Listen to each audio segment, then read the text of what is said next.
As a business-to-business marketer, your needs are unique. B2B buying cycles are long, and your customers face incredibly complex decisions. Isn't it time you had a marketing platform built specifically for you? LinkedIn ads empower marketers with solutions for you and your customers. LinkedIn ads allow you to build the right relationships, drive results, and reach your customers in a respectful environment. On LinkedIn, you'll have direct access to and build relationships with decision makers. Of the 875 million users on the network, 180 million are senior-level executives, 10 million are C-level executives. You will also be able to drive results with targeting and measurement tools built specifically for B2B. And they work. Audiences exposed to brand messages on LinkedIn are 6 times more likely to convert. LinkedIn ads also ranked number 1 for security, community, and ad experience as part of Business Insider's Digital Trust Study. Here at Sway Group, LinkedIn is a pivotal part of our day-to-day and is just absolutely vital for building relationships with clients and with our employees.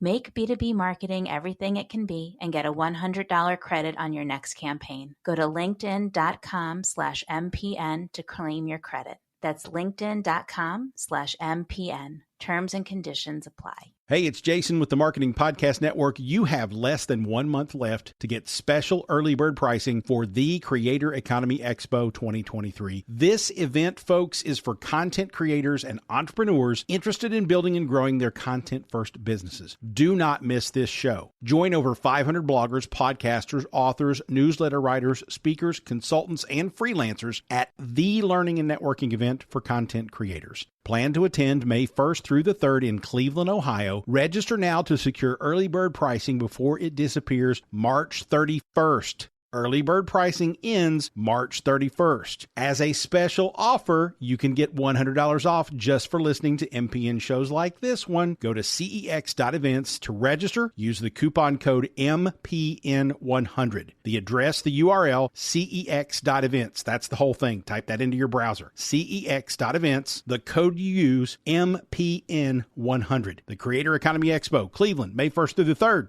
See you there.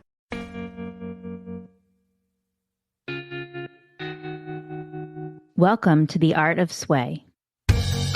This is a podcast that brings you inside the world of marketing through the lens of influence. I'm your host, Danielle Wiley. Each week, through candid conversations with industry insiders, we will uncover how influencer marketing is making an impact across all consumer buying habits and is changing the way we talk to each other. Let's dive in.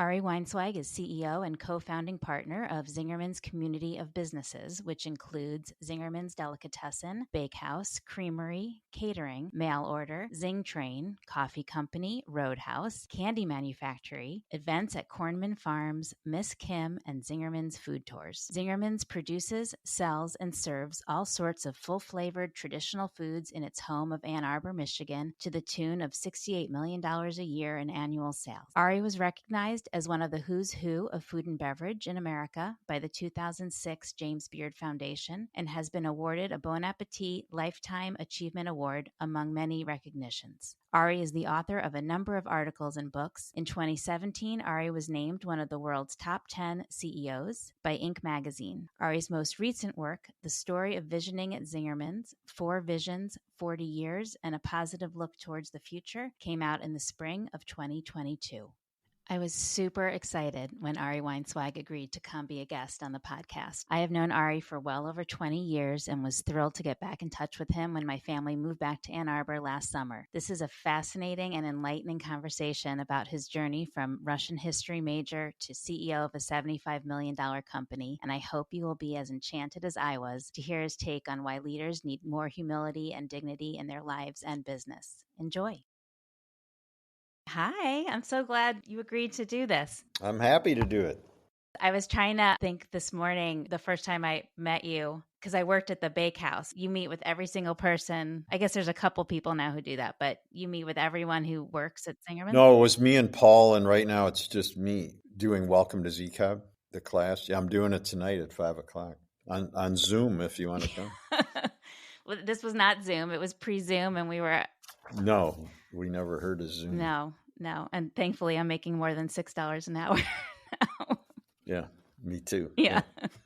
But it's been a long time, and I just moved back to Ann Arbor last year, so now I get to see you around. I know I remember seeing you at the Roadhouse Yep. at table 106, I believe. But this is great, and I was really excited to talk to you for a number of reasons, but I guess kind of starting at the beginning, I myself am someone who majored in something with no relation to business. I was a sociology major and now find myself as a CEO. I would just love to talk a little bit about your journey from you were a Russian history major and then in the early 80s founded this 1,300 square foot deli. And now you're CEO of a $75 million community of businesses. That's a complex journey. So I would just love to hear, I mean, obviously you can't share all of it. What's that been like? And did you expect that at all when you started it? So yes, as you know, but others may not, I'm from Chicago and I came to Ann Arbor, as so many do, to go to the University of Michigan, where at my junior year, I needed to declare a major and I didn't really know what to do. And I was supposed to go get more degrees. So it didn't, other than I had already, I won't say flunked out of pre-med, but emotionally failed my way out of any inkling of pre-med like my mother and my grandmother wanted me to do. And for law school, you can major in anything you want, so it didn't really matter. But I just ended up picking Russian history because I really liked it. And also I studied anarchism quite a bit because although it's not what they put on the recruiting brochures, U of M has the largest anarchist collection in the country in the graduate library, named after Joe Labadie. Amazing. The peaceful anarchist is what his moniker was, from Detroit, who donated his whole collection in 1911. But anyway, so I studied that. And then after I graduated, although, as you know, visioning is an enormous part of our work here at Zingerman's, I had no vision at all, only what David Whyte, W-H-Y-T-E, the writer and poet whose work I really like, calls the via negativa. Some of you listening might have experienced this even without knowing that name. It's where you're clueless about where you want to go, but you're really clear where you don't want to go. And I don't really recommend that as a great life path, but it's better than nothing because at least you could eliminate a few options. And I knew I didn't want to go home. In hindsight, this was sort of an intuitive sense of the impact of ecosystem on whatever's in it, but I wouldn't have been able to explain that to you that coherently at that time. I was just like, I'm not going back there. And so I decided I would stay here. I grew up in a family where no one was in business, so I really had no clue you could even go into business. It wasn't like I was like, oh, business? No, I don't think I want to do business. Like, I didn't even know it was on the life menu, so to speak. Everybody were teachers, doctors, lawyers, dentists, psychologists, so I was like the failure of the family for not getting an advanced degree. And anyway, but one of my college roommates, was waiting tables at a restaurant in downtown Ann Arbor. Those who haven't been to Ann Arbor, downtown Ann Arbor is 11 minutes from the edge of Ann Arbor, so it's not a long drive. And I went in there and applied for a job as a server, thinking kind of liked his job. I don't know, it seems good, I'll try that. So they interviewed me and said they'd call me, but they didn't call me. And 2 weeks later, I went back and reapplied as a busboy because I thought, all right, I got to get in going. And they said they'd call me, and they didn't call me. And I went back a third time, which you and I now know is called emotional resilience. I applied and I said I would do anything because I was running out of money and rent was coming due and I was going to need to pay it. So they offered me a job washing dishes, and I took it, not really knowing that it was like the low end, in quotes, job that you weren't supposed to want to take. And that's how I got started. So I totally lucked out. I stumbled into work that I love. You asked what I expected. I didn't. If you had asked me at 18 what I'd be doing in 2022, I didn't even think I was going to be alive past the age of 30, let alone that I would be working with food or in business. So I lucked out because I love food and cooking. I'm still very motivated by the food. As you know, I write about business, but also about food, and I like both equally. And then also I stumbled into great people. So Paul Saginaw, who you know, I just actually talked to on the way over here to record this, had started that same day as the general manager. He had been the bar manager at one of their other places, and they promoted him to GM. So he started the same day I started, and that's how we met. So I feel really fortunate. Frank Carollo, who retired 2 years ago from the bakehouse, even though he's still working there, was Frank. A line cook. cook, and Maggie Bayless, who you also know from Zing Train, our partner there, started cocktail waitressing, I don't know, a year later. And so the four of us have known each other for, it's kind of crazy, but like 45 years. And we still like each other and we still like working together. And I feel super fortunate for that. So that's how I got going in food. Frank started teaching me how to prep and how to cook the line, and I started managing kitchens. So anybody who's worked in food, my background is what we call in our world back of the house. Paul left about halfway through the 4-year stint that I was with that restaurant group and opened Monahan's Seafood Market here in town, which I know if you're on the coast is hard to believe, but one of the best fish markets in the country to this day. And Paul and I stayed friends, and we would talk, as is the norm in the food business still to this day, about opening our own place. Most people talk and never do it. Anyway, we would talk here and there, and fall of 81, whatever that is, 41 years ago now, I had reached a point where I would, in the current writing that I do, I would say I had a good job, but it wasn't really good work. But it wasn't particularly fulfilling in a way that what I would now define as good work, where it's really your vocation and your passion in the way that you have or I have in what we do. So I just decided, you know what, it's time to do something else. I don't know what I'm going to do, but I gave 2 months notice, unsure of the future. And Paul, in one of those seemingly magical later, but at the time, whatever, just coincidences, called me like 2 or 3 days later. And he said that, hey man, there's this building coming open near the fish market. And where he had grown up in Detroit, you could get good deli food. And in Chicago you could, but you couldn't get it here in Ann Arbor. And so I don't know how it went this fast, but somehow within like a week, we decided we would open. And then we renovated that little 1,300 square foot space, redid the floor, redid the walls, made up the menu, costed the menu, printed the menu, the whole thing. And we opened in 4.5 months. Today, no joke, as you, I'm sure, experienced, it could take like 4 months to get a meeting set up. So I don't know why, but it's ironic. It used to go faster with less technology. But anyway, so we opened on March 15th, 1982, with 2 employees working in that little space. It was, as you said, 1,300 square feet. The building is built on that sort of an oddly angled corner. So the building is a trapezoid, maybe? I'll ask my son when he's the math guy. Okay, he'll know. There you go. See how he's doing in school. But anyway, and we had 29 seats squished in there. And of course, all the sandwiches that people know, corned beef pastrami. We didn't bake our own bread then. We used to drive to Detroit every day. And we had a little bit of what's now called specialty food, but at the time was mostly just considered weird. Some cheese that was pretty good for that era. Today, it's nowhere near as good as what we have, but it was what we could get. And then a little bit of strange stuff like extra virgin olive oil, which used to mostly evoke laughter. Somebody would go like, extra virgin? How can that be?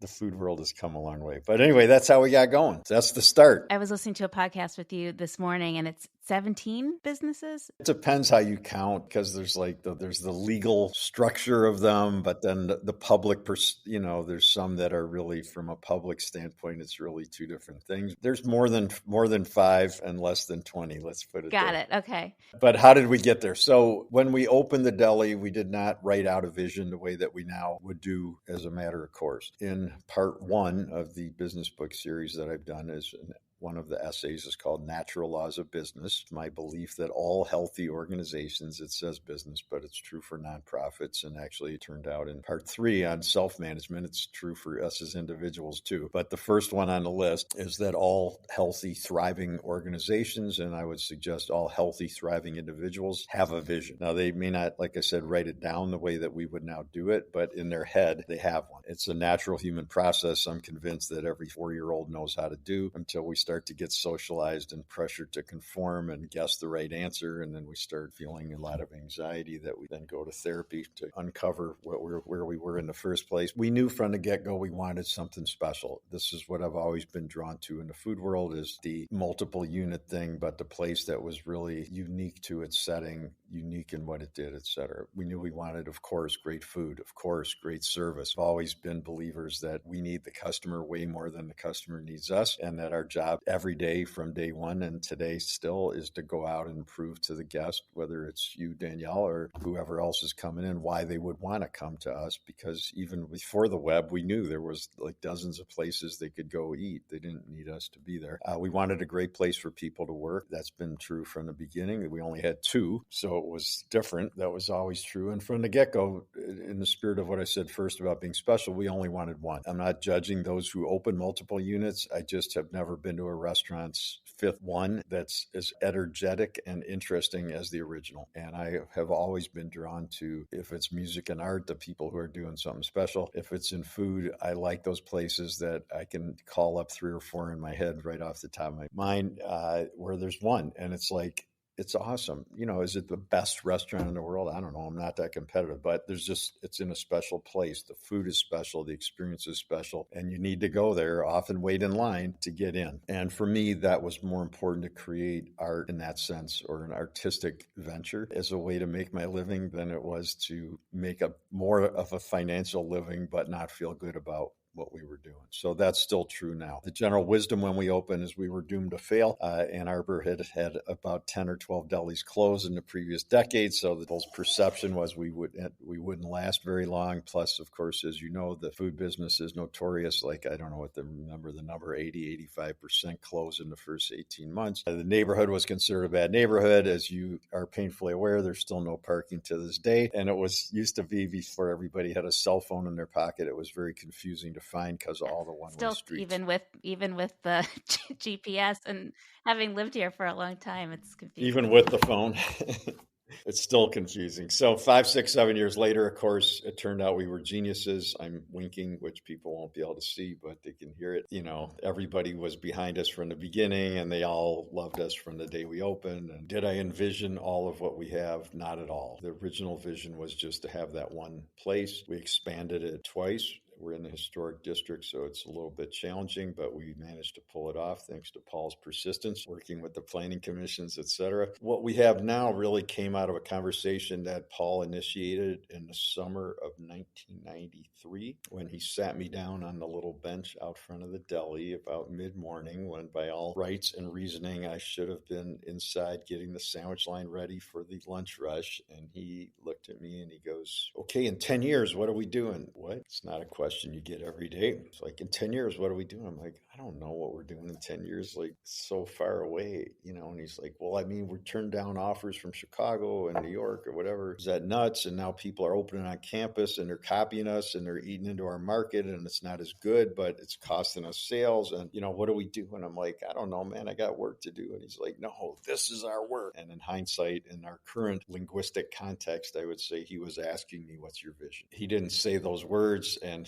I don't think he had one, and I certainly didn't have one. It's not like we were satisfied, because we've always been about continuous improvement. That's also on the list of natural laws from long before there was Toyota and Lean. There's a big difference I've learned between improving what you have and going after an inspirational long-term vision of the future. They're not mutually exclusive. In fact, each supports the other. But anyway, we didn't have a vision. What he had was a good an accurate intuitive sense that we had fulfilled the original vision. Everybody can equate it to whatever's relevant in their own life, but it could be midlife. It could be finishing college. It could be kids grow up and move out of the house. It could be you retired. I mean, it's hitting these thresholds or milestones that once seemed so far away, you didn't know if you could actually pull off getting there. And then you got there, but you realize that although it's what you shot for, it's what your goal was for a long time, and it was challenging and difficult, you're not really done. It's just a milestone, and it's time for the next vision, right, in essence. And around that time is when we met a guy named Stash Kazmierski, and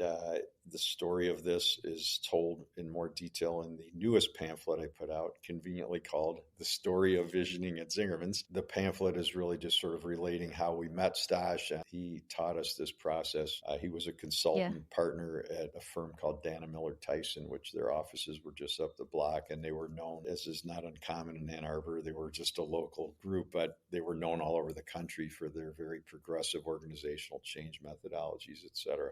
Like I don't have an office, but they did. And if I had an office, I would have done what they did too, which is get out of the office. And like, if you could have your meeting at the deli drinking coffee, why not do it there, right? So they would come down and we'd say hi to him all the time. Well, one day it came up in conversation, and then we ended up hiring him to guide us through our first rudimentary and rough attempt at a vision, and that vision was called Zingerman's 2009. And so if you do the math, you'll see we went 15 years in the future from when we finished it, not 10. But that vision is where the basis for what we currently have was first described. So we wrote about in 2009, we would create this community of businesses that each would have its own specialty. So this allowed for the growth that Paul was more inspired to have than I was, but it allowed for the deli to stay unique, which was super important to me. It described having managing partners in each business because we really didn't want to just do what happens everywhere. Most places, which is more and more managers who, then you're losing the passion. We wanted a partner like Frank at the bakehouse who was going to study bread for 20 years and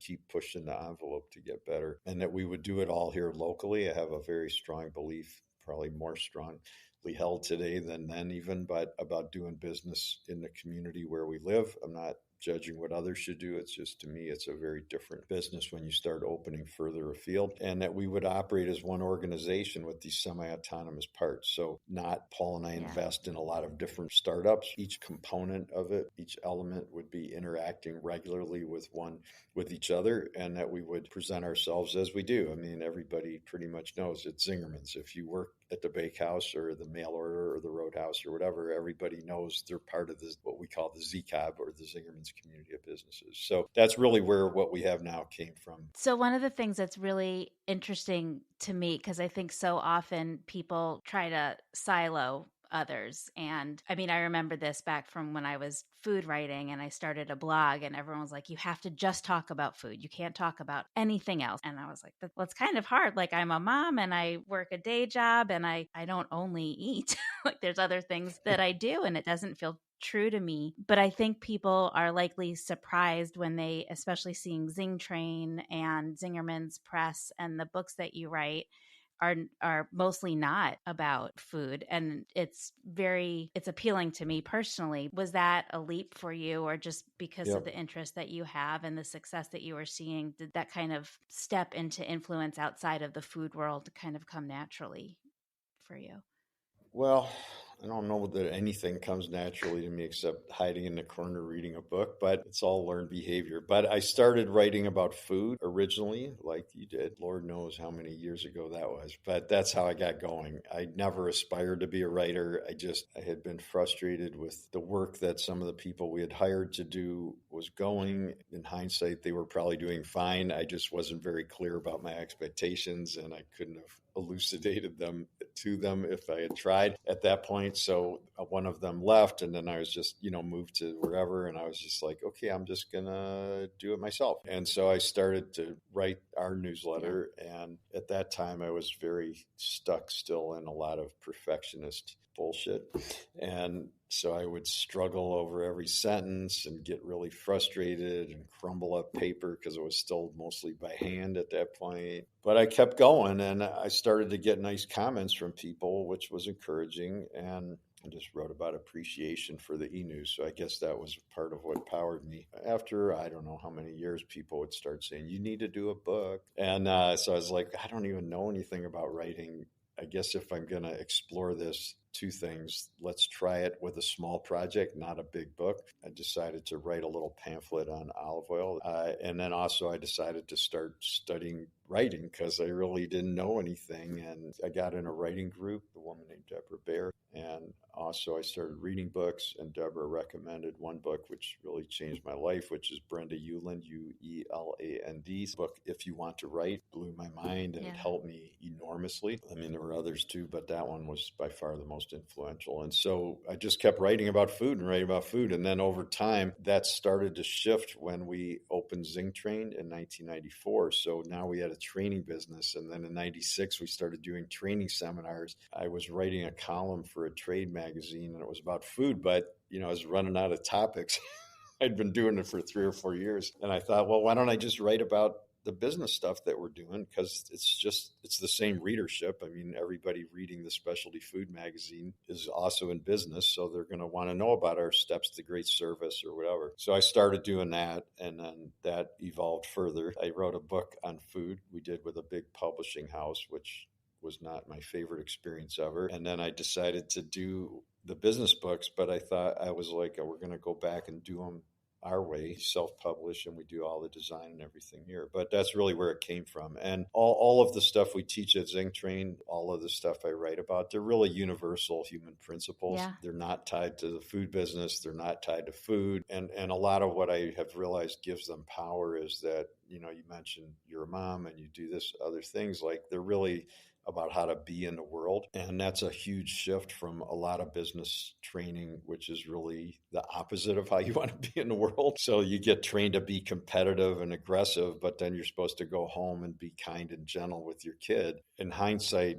really everything we do, whether it's visioning or servant leadership, the idea that you're just reading about that everybody needs to learn to act like a leader, like those are just life skills, right? And so I write about and we teach what we do, Yep. and then people can adapt it to their own ecosystem. Some of these have kind of just come up in the course of our conversation, but one of the things that is appealing to me, and I think sometimes surprising to others about the leadership and the business pamphlets and books that you do write, there are often, and even in your newsletters, there are often concepts presented kind of in the context of business that are not often associated with business. So just in newsletters I've read from you over the past few months, there's been humility, dignity. In the podcast I listened to this morning, you were talking about leading with love. It's very refreshing, but I think kind of surprising to people.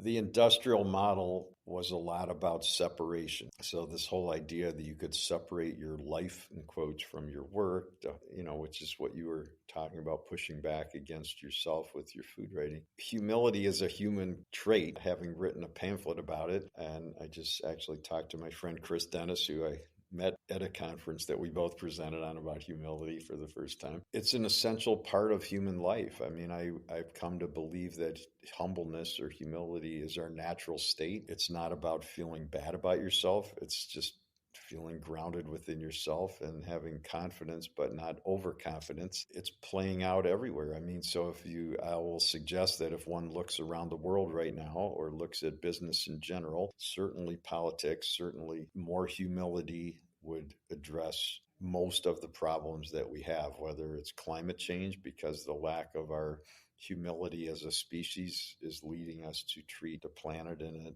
an undignified way. It gets rid of racism, anti-Semitism, etc., because nobody's better than anybody else by definition if you're coming from a humble place. It gets rid of the belief that our country can be better than your country, or that we have the right to impose ourselves on somebody else in an unproductive way. Humility doesn't mean passivity, but it just means that we're standing up for what we believe in a way that allows others to be true to who they are too. If there were more humility, in fact, a good friend of mine who moves in more politically influential circles than I do asked me last year, like, I'm going to go talk to leaders of both parties. What message should I send them from business about what you want? I thought about it and I wrote a whole thing about humility. That's what I want. I want humility.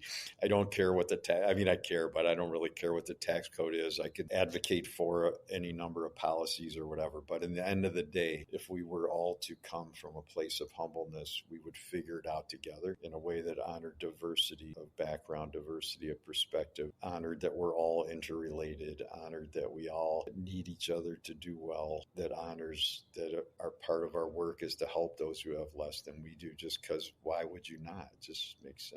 So yes, and if you want, I can talk about dignity too, but that was the humility answer. Yeah, do it. Talk about dignity too.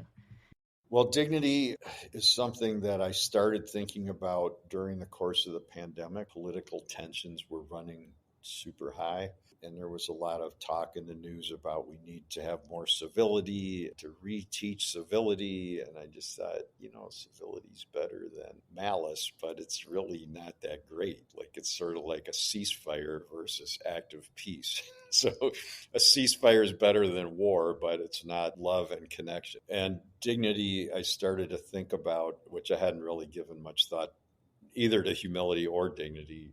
To be honest, I mean, I certainly knew the terms like everybody listening, but I wrote a piece about dignity that came out in the Working Through Hard Times pamphlet, which was about trying to get through the pandemic, how important dignity was. And that's where I got going. And then where I really got going was last winter when Russia invaded Ukraine. I'm a Russian history major, is generally aligned with the people who are the underdogs. I studied Russian history not because I liked the power structure, but because I was drawn to the people that were pushed down and out by the power structure. And so anyway, it sort of hit, aside from the obvious, which was also true for the killings of George Floyd, Breonna Taylor, which is also true for the lynchings in American history, which is also true for the Armenian genocide. I mean, there's countless examples of it, but for whatever reason, it hit me very emotionally hard. In hindsight, would say I sort of went into a short period of despair, and I have written since about despair too, because it's another thing I hadn't really thought about. When I'm in that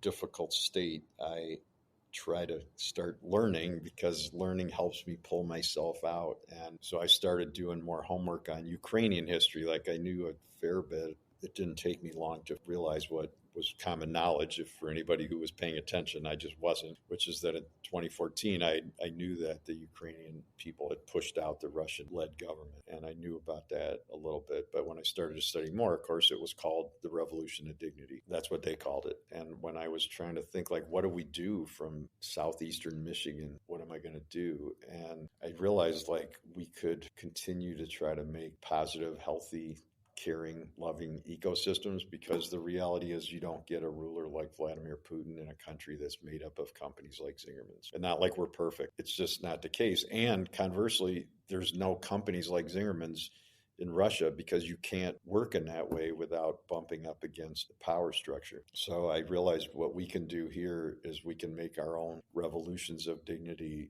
within our own workplaces, within our families or communities, because the more we spread dignity effectively day to day, the better things are going to go. Like you can go wrong with dignity, but you will recover together with grace. And then like everything we've done here, I just try to put concrete details to what dignity really meant, because it's a nice concept, but what does it mean? So I came up with 6 things that dignity meant. The first is to honor the humanity of every person. You can see what was happening in Russia and Ukraine. Like there's no acknowledgement of the humanity of anybody in Ukraine right now.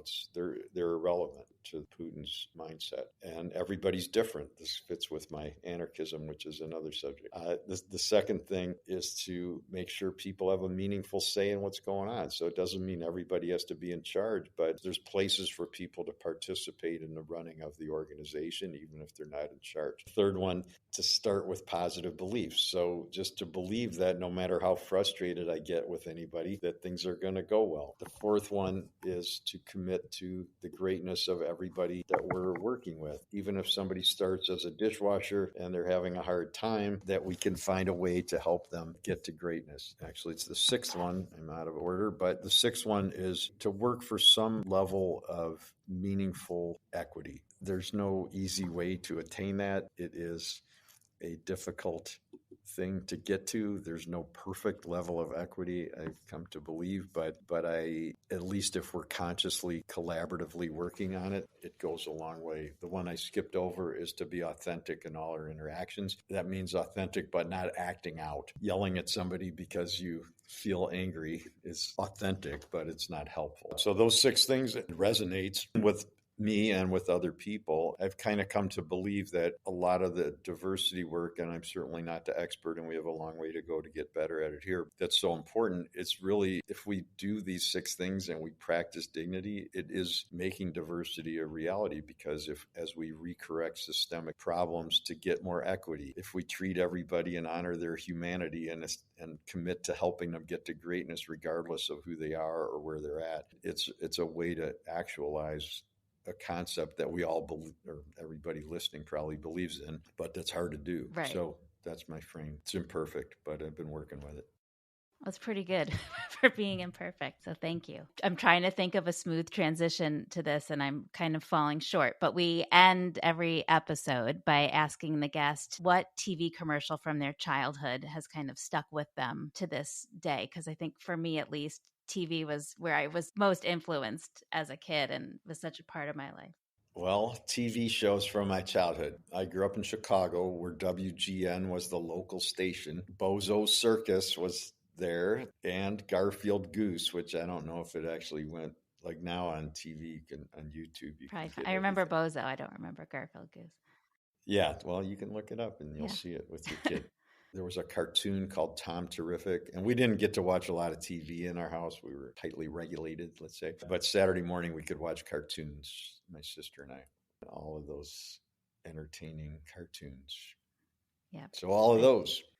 Spent a lot of time watching cartoons with my little brother in our Raggedy Ann and Andy sleeping bags and all the cereal commercials. And I like it. Well, this was awesome. Thank you so much. Maybe you'll come back. I'd love to have you back on sometime to talk about anarchy. I feel like that's its own dedicated episode, perhaps. Yeah, let's do it. Okay, awesome. I'm on board. Very good. And I am sure I will see you around at the deli or the Roadhouse at table 106. Is that where it was? Yeah. Okay. Yeah. Back in the corner. If you can ask for it in your reservation. Got it. Will do. Well, thank you so much. Thank you. Appreciate it. Thank you for listening. Don't forget to like, share, and subscribe. Please check back next Monday for a new episode featuring marketing conversations through the lens of influence. I am your host, Danielle Wiley, and this is The Art of Sway.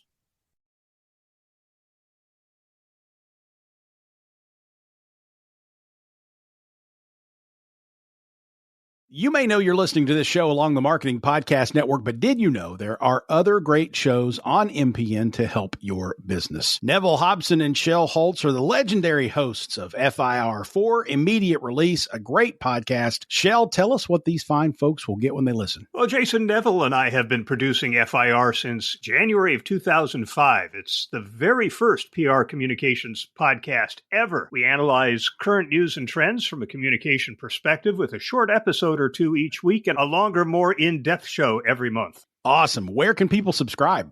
Well, they can go to firpodcastnetwork.com. They can find the show, of course, at marketingpodcast.net or search for Immediate Release wherever you get your podcasts. You heard him, folks. Go subscribe. This podcast is heard along the Marketing Podcast Network. For more great marketing podcasts, visit marketingpodcasts.net.